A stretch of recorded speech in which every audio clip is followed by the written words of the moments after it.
Hey guys, welcome back to my channel and welcome back to Do It For Yourself. So today I'm going to show you how to fix if you have a hand cart with a flat tire, how to fix that. I've had this hand cart for years, and for years I've always had to refill it only for it to go flat again. Well, when I first looked at it, I thought, well, it looks like it's a tubeless tire, so I'm going to have to buy a new wheel and tire. And these wheels run for about 30 to 35 bucks at any Harbor Freight. They're a 10-inch wheel, I believe. Well, then I thought, well, maybe it's not. If it's not, how do I get the inner tube, if there is one in here, out? Because I'm so used to going into the rim, pulling out the tire, then pulling out the inner tube. So there are two different ways you can do this. One is you can pull the cotter pin out and pull the whole wheel out, or two, you can actually not pull the cotter pin out and just unloosen the 4 bolts that are here and pull half of the wheel out and pull the inner tube. Let's go ahead and get started so I can show you what I'm talking about. First thing you're going to need is one of these. All right, this is basically an extension. You will need one of those if you have it, and if you don't have one of those, that's okay. You just get a 14 millimeter socket that's a little longer than this one. This is a short 14 millimeter socket. If you don't have a 14 millimeter, you can use a 9/16. So we're going to go ahead, and I've already loosened it some, so there's not much to loosen. We're going to show you how to dismantle this wheel as if, here, let me first tighten it up a little bit.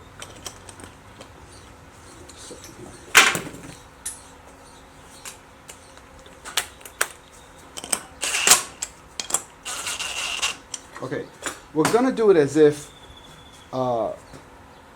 you want to take the whole wheel off.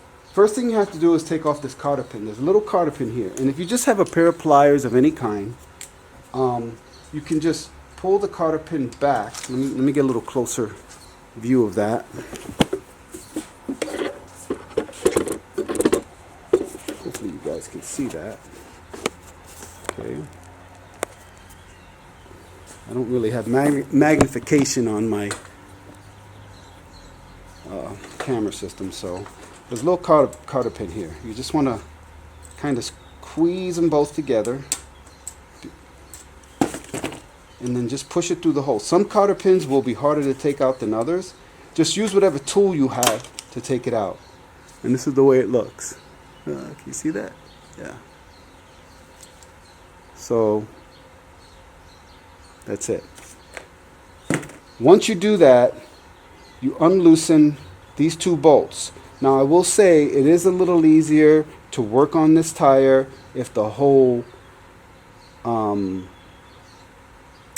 wheel is out, but personally for me, it doesn't matter.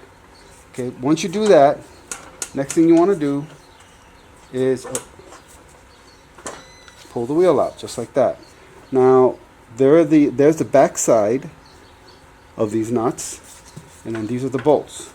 So we're going to go ahead and loosen the bolts. Now if you don't have one of these, which I use a lot, a ratchet will work just fine. Okay, this is a 3/8 inch ratchet, I believe. Alright, so let's go ahead and loosen this up. And so just hold the nut on the back with your hand a little bit once it gets a little loosened. And there is the first bolt, just like that. Now we're going to loosen the second bolt. Okay, just like that. See?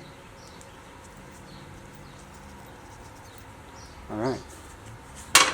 So let me go ahead and move this cart so that we can get a better view of everything here. Just 1 second, guys.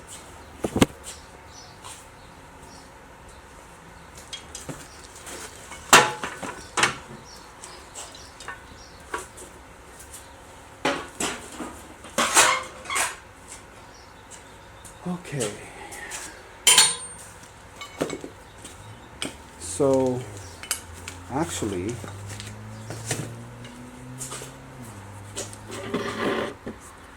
Okay. That's better. I apologize for all the moving and shaking, but I can't afford a cameraman right now, so it's the only option we have. So once you take the whole wheel out and you take the bolts and nuts out, guess what? This will fall right out just like that. And you can tell where the valve stem lines up again, right in this one hole here.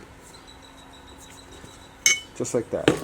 Then you just push out the other side or take out the other side just like that. Doesn't matter. Let's see, it does matter. It does matter. No. Yeah. So just remember how it's oriented when you take it out. And so here is your inner tube, guys. And again, I thought it was a tubeless tire, but it's not. So I was really happy to know that it wasn't. If you have gloves, go ahead and wear them. Make sure you get all the air out of the tire as much as you can, because it's going to make it easier to put the tube back in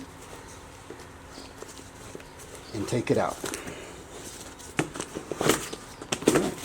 There it is. I am really curious to know where this hole is at, because this problem has been plaguing me for over a year. And it looks like it could be like right there maybe. No, that's just a little... Alright, so what I'm going to do is I'm going to fill it up with air a little bit, and then we're going to put it in some water. So we'll be right back.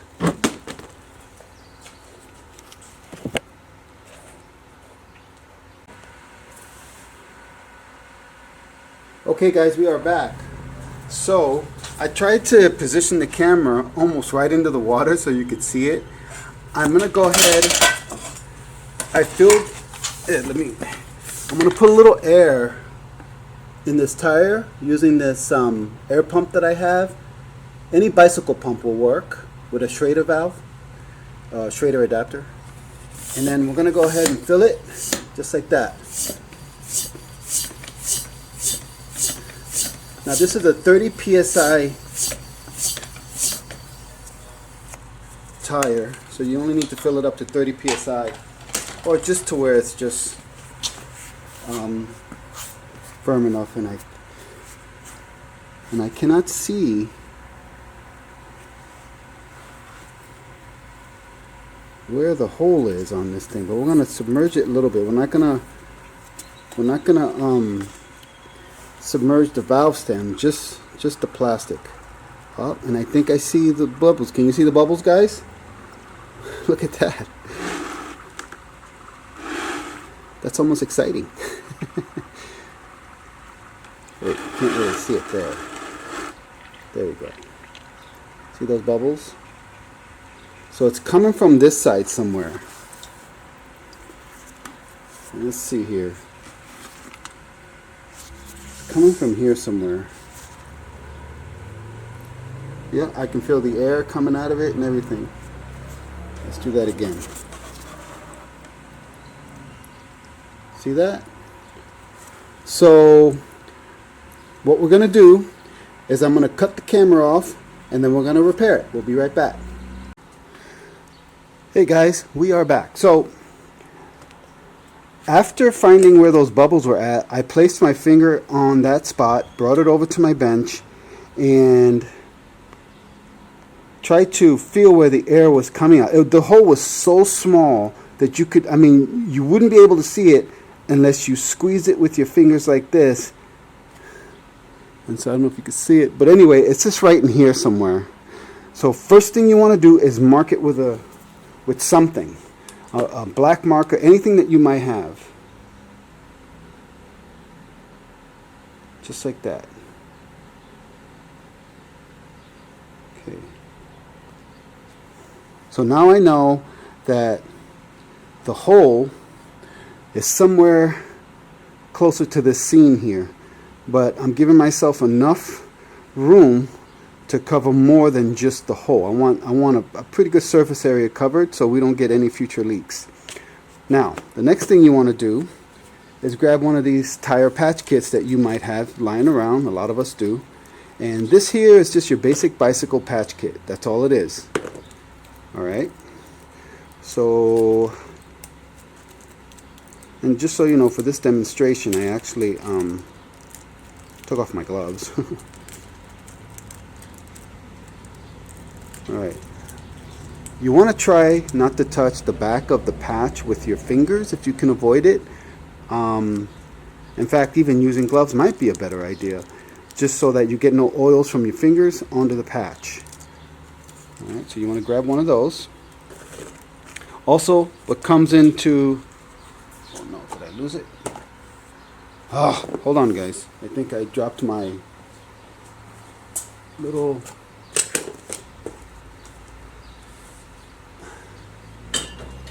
There it is. Okay. You also need one of these little... It's like a little bit of sandpaper that they provide in these kits. If you don't have one, you might have some sandpaper lying around. Just get some fine grit sandpaper. Okay. Keep that aside. And then here is the glue, the rubber patch kit, rubber glue that you would use to fix it. We'll be right back.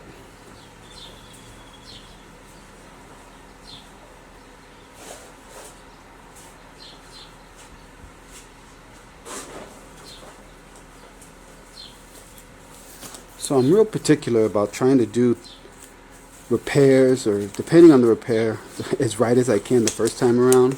Maybe this is overkill, but I really don't want to touch the back of this patch. Okay, so what I'm going to do is I'm going to take some of this glue and find where I marked it, which is right here. See, that's why it's so easy to miss if you don't mark it right. And I'm going to pull a little bit. Actually, I'm going to, see, I'm already touching it. I'm going to cut this piece out with a pair of scissors.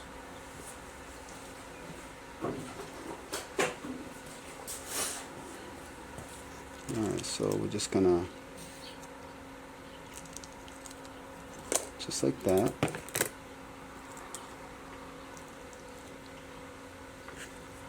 And we're going to put some of that cement glue. Now you don't need a lot, just need a little bit. And we're going to spread it around. Oh, you know what I forgot? I apologize guys. We're supposed to scrape it with the sandpaper first. So just wipe it off real quick. I just forgot is all. So we're going to go ahead and use a little bit of the sandpaper to rough it up.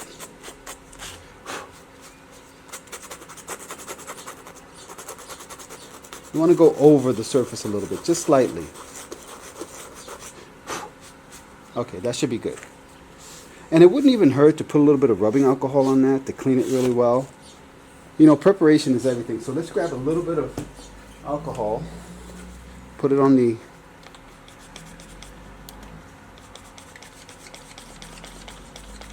Oh my God. Can it be any more complicated? There we go. Got a little bit on here. And let's go ahead and just clean the area some. So now we don't have any loose debris or any residue from the scraping or whatever. It's just like painting a wall, guys, you know. It's all in the preparation, so you don't have to go back and fix it again. Now we're going to put a little bit of glue, and since I already knew where it was, I'm just going to put a little bit in here. I'm going to spread it out with my glove. And I'm going to let it sit for about,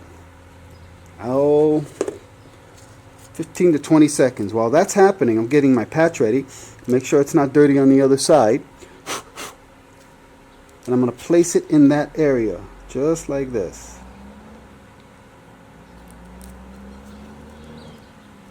And I'm going to press it down.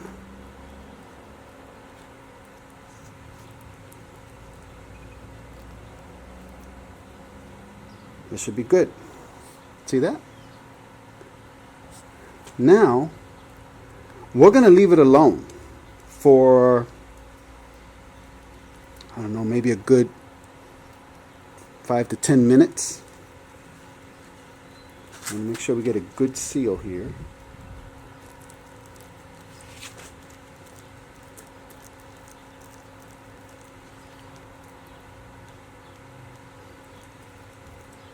And actually, I think I might be able to take this off now. You'll know if you'll know that it's ready, if it's sticking right. When you peel this off, the patch doesn't come up with it. It could very well happen that way. That's why you got to make sure that,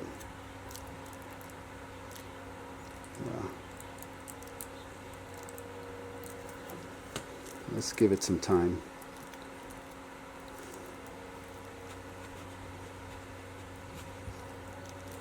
All right. I'm gonna let that sit for a while, and then we'll be right back. Hey guys, we're back. So, remember that patch that I let sit for a while?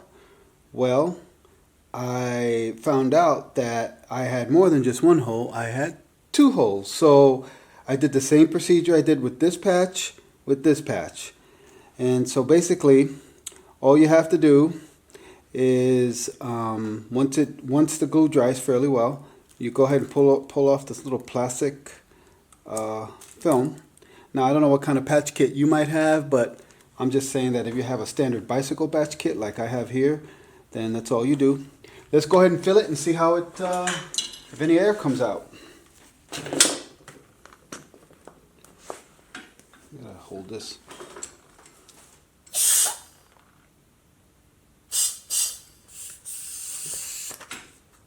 Okay. Well, I don't hear any air. So yeah, just make sure that you've covered all your bases with the holes, because I missed another hole. Actually, there were 3 little tiny holes on this side. So yeah. So basically I saved $35 on just repairing this inner tube. So now what I'm going to do is take the air out of this tire and install the wheel back on. All you have to do, oh actually I think I wanted to show you guys the other way that I said I was going to show you, that you can take off this wheel without taking off the hole, without taking out the cotter pin. Okay, that's just a quick way of getting the air out of it. Just one of these little tire tools. I'll put that in the description if you decide you want to get one of those. And then we're going to go ahead and basically I took the valve stem out just like that to get the air out of it quicker. And I'm going to screw the valve stem back on.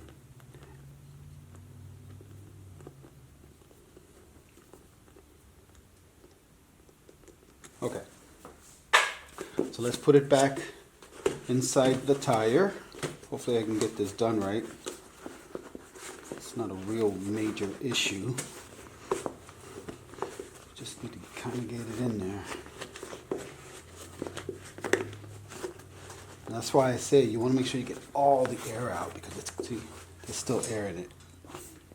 Oh, so frustrating.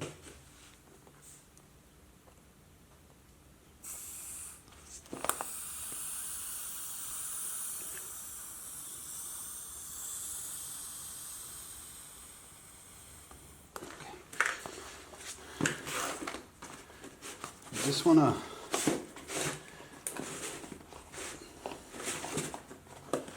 try to shove it in there best you can. Not going to be perfect, but once you put air in it, it should shape itself out pretty good.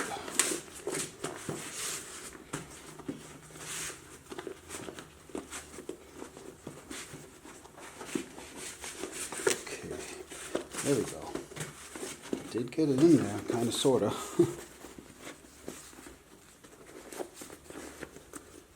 I think that's it.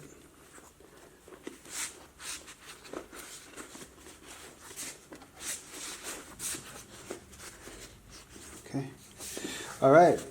So, inner tube's back in. Now all you want to do is, these are the 2 pieces. You want to go ahead and put this back piece on the opposite side of the stem. Is this broken? Oh no, okay. Phew. Freaked me out. And then line these holes up with these holes here, with the exception of the valve stem that goes into that hole there, just like that.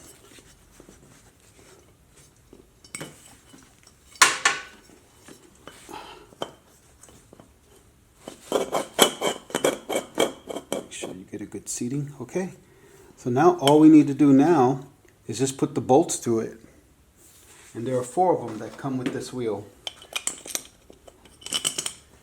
It is a little easier to work with it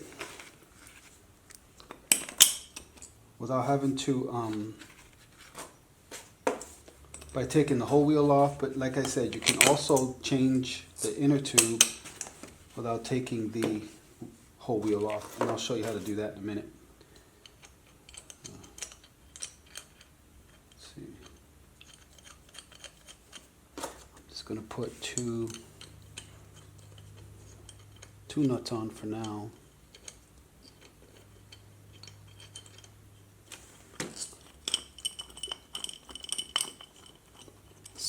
And for the sake of speeding up the process a little bit, it's going to do this, just so it's nice and snug, just like that.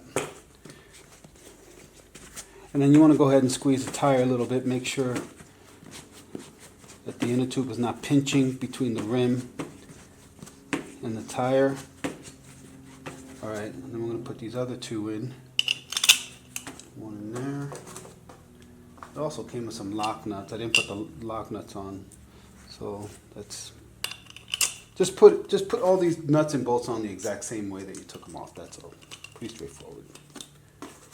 And then we got another one here.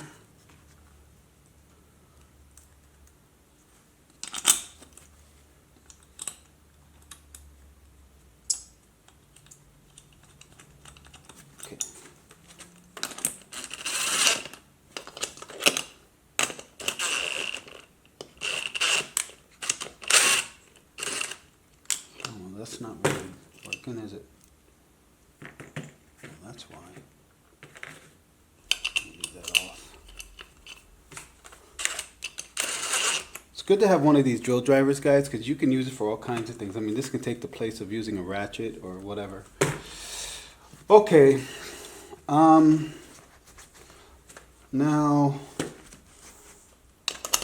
let's see if we can just tighten them. Yeah, we can't. We have to get something to hold the nut on the other side so that we get a good, that one's good, so that we can go ahead and turn these nuts better. Otherwise, you just have, I mean, if you're lucky and you hear that click, then you don't need to hold the other side with anything.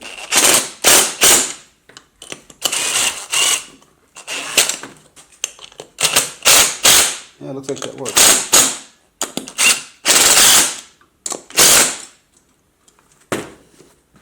Okay, see that? So now we're going to pull this through a little more and install it. So because I lost the other cotter pin, I had to get a new one. Now I go to Harbor Freight and I buy boxes of cotter pins like this or whatever else that I think I might need. This is obviously overkill, but it's got different size cotter pins in here for whatever reason. And so if you lose one, you come to this little kit here and you've got all kinds of different sizes. And this one happens to have the size that I need. And I'm going to slip it back through the hole.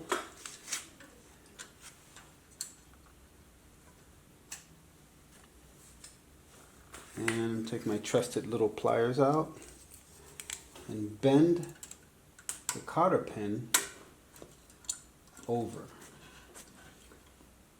Just like that, both sides. Just like that. Let's get a closer look at that so you can see how this works here.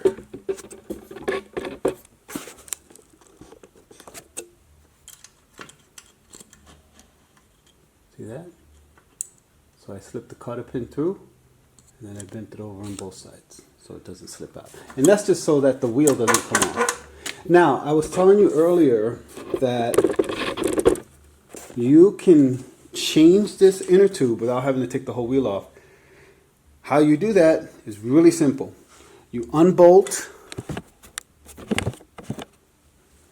you take these 4 bolts off, and just leave the cotter pin on. When you do that, then this front plate will come off, and this whole wheel, or this whole tire will come off with the front plate, and then you can just change the inner tube like that. Those are the 2 ways that you can change this tube. Let's go ahead and fill it up with air.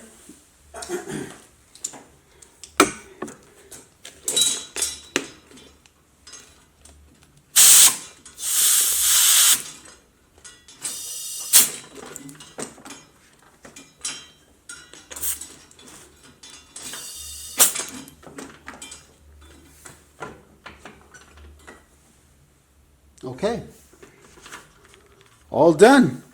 Anyway, guys, that's how you fix the inside of an inner tube on a 10-inch wheel that you get either from Harbor Freight or Home Depot.